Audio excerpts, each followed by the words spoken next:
பொதுவாக நம்ம எல்லாரும் வேலை செய்கிறவங்க எல்லாம் ஒரு ஆமீன் சொல்லுங்க. அப்போ பாதி பேர் வேலை செய்யலையா?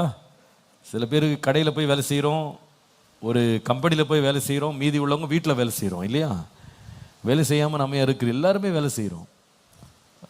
சகோதரிகள் நிறைய பேர் ஐயோ நாங்களாம் வேலைக்கு போகலை அப்படின்றாங்க. அப்படிலாம் கிடையாது.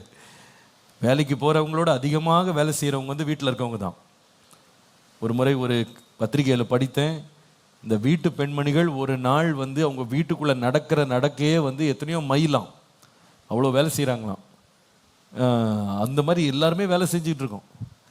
இந்த வேலை செய்யும் போது நமக்கு பெரிய ஒரு சந்தோஷம் என்னன்னு கேட்டால், சம்பளம் கிடைக்கும் போது தான், அதற்குரிய பலன் நமக்கு கிடைக்கும் போது தான்.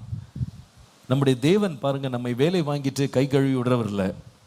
உன் கிரியைக்கு பலன் உண்டு. சத்தமா சொல்லுங்க, உன் கிரியைக்கு பலன் உண்டு என்று யார் சொல்லுகிறான்னா? கர்த்தர் சொல்லுகிறார்.